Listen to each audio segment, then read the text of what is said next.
Добро вечер на сите, добро вечер на македонската јавност. Имавме плодна и квалитетна дебата. Во првиот дел ги реафирмира сите учесници на средбата ставовите дека остануваме посветени на евроатлантската интеграција на Република Македонија, членството во НАТО алијансата и се разбира работењето понатаму во иднина за добивање дата за отпочнување на преговори со Европската унија. Тука не постоеше дилема кај никој од учесниците и мислам дека друга алтернатива за Република Македонија и не постои практично и мислам дека тоа на новинарите им беше кажано од страна на претседателот на државата.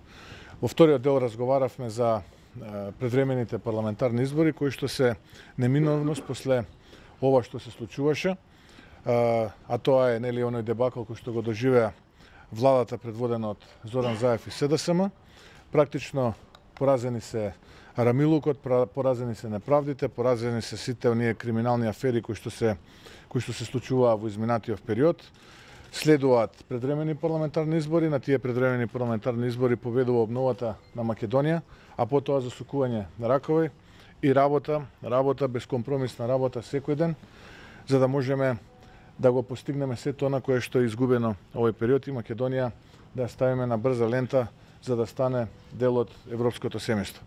Тоа е она кое што можам да го кажам, претпоставам дека и претходните соговорници збореа на оваа тема. Повелете ако има некој Зборувате за персонални решенија? Се израдувавте ли што Македонија не почна пристапни преговори, бидејќи министерката за одбрана рече дека најверојатно сте се израдувале поради тоа? Видете, кога практично господјата Шекеринска е еден од оние последни остатоци во периодот на транзицијата и кога таков човек ве критикува на таков циничен начин, тогаш мора да сте на вистинскиот пат.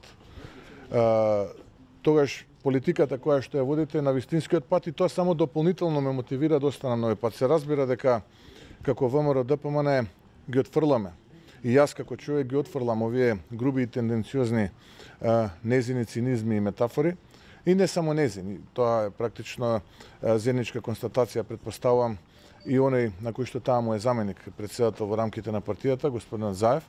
Но повторно ќе кажам, тоа мене само дополнително ме мотивира да продолжам со овие политики кои што како претседател на ВМРО ДПМН ги водиме, а тоа е да бидеме политичари кои што ќе гарантираат модерна европска иднина за нашите граѓани.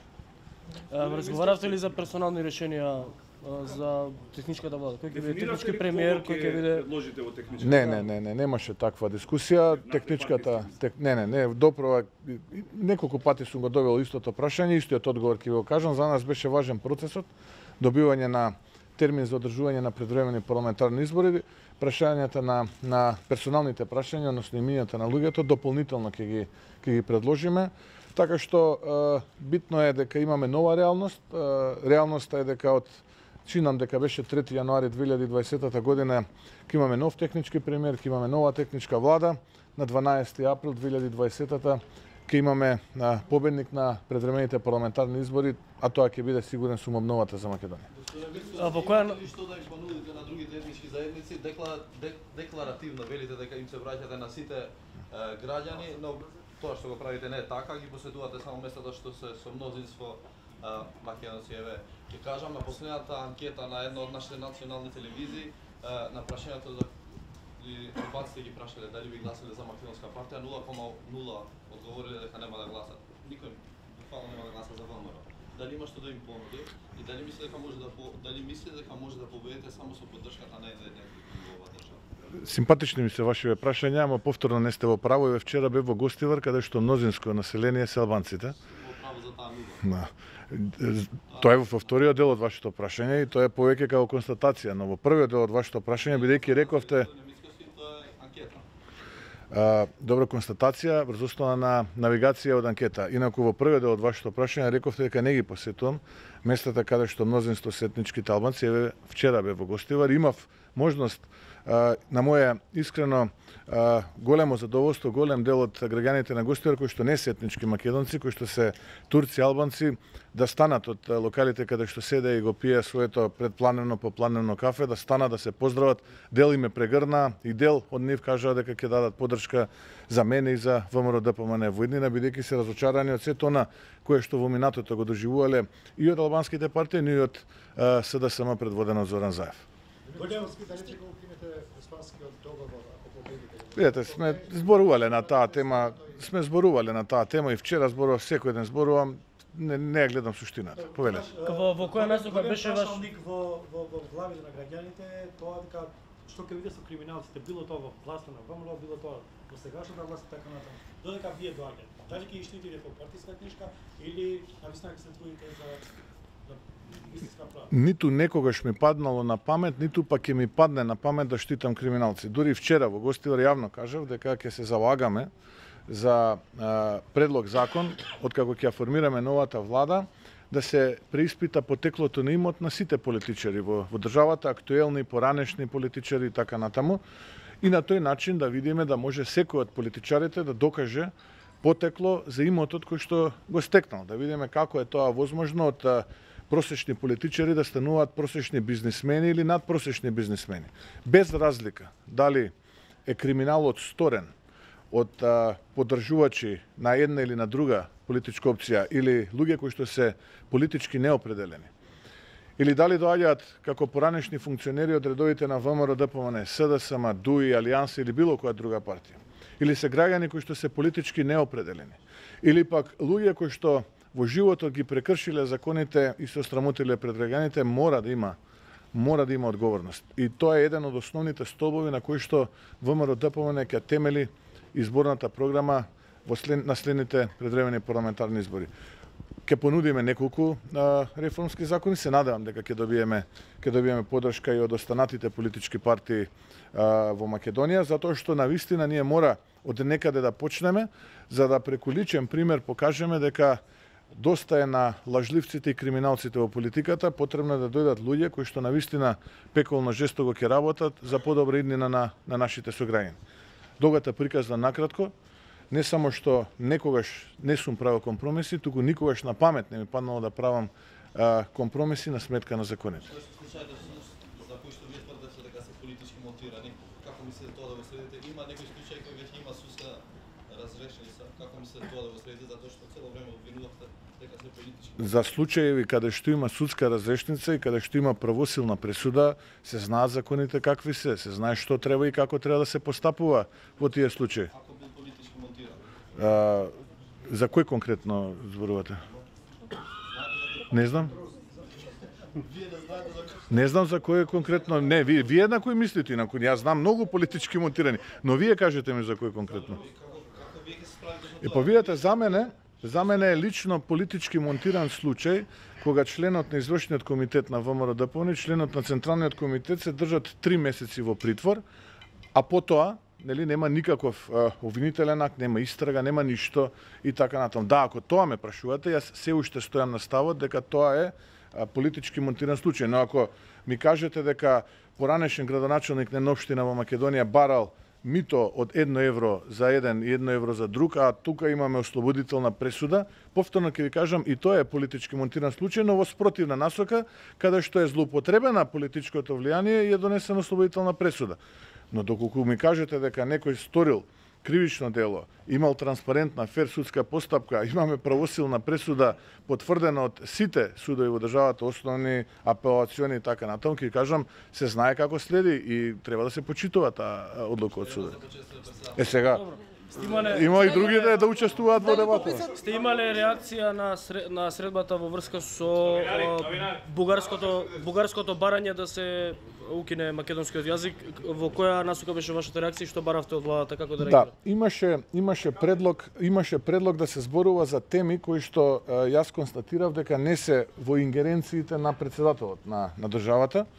И бидејќи тие теми не беа и не се во ингеренциите на председателот на државата, барав да се продолжи да се разговара во еден поинаков формат, за да не се губи времето на теми кои што не се под ингеренции на председателот на државата.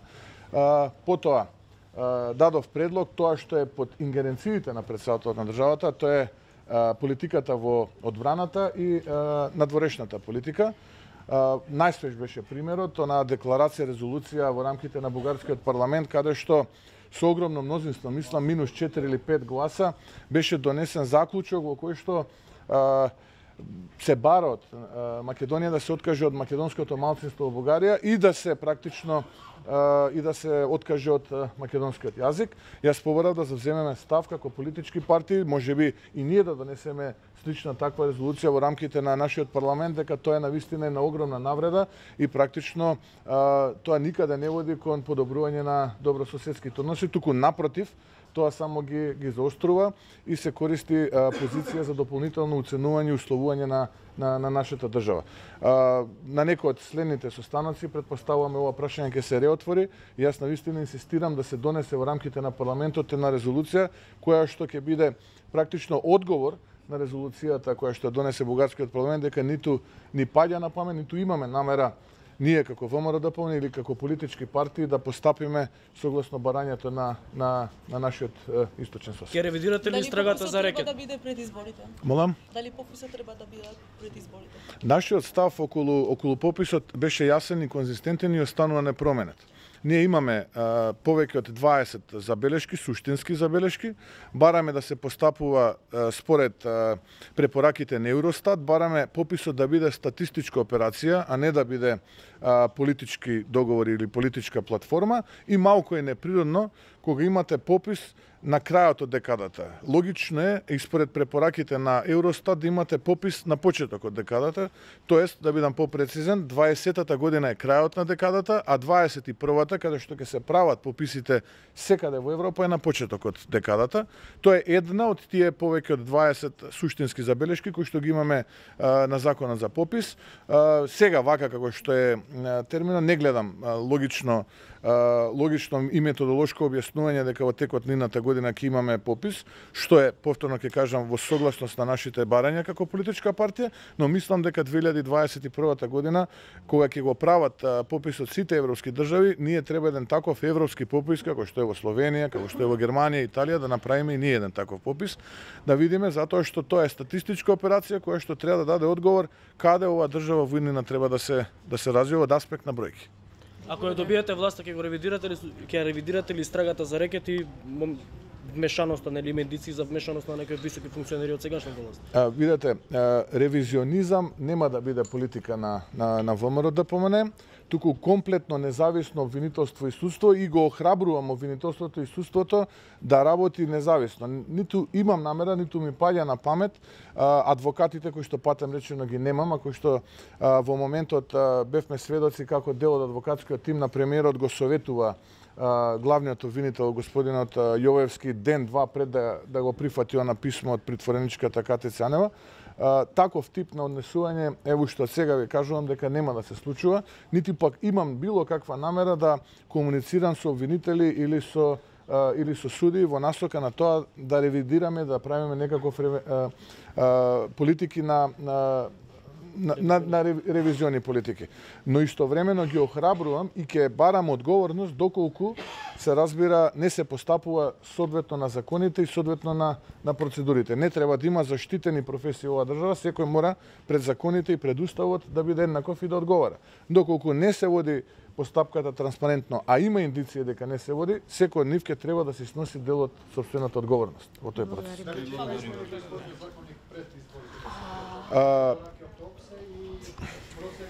А микрофоните да дојдеше да ги подржиш малку?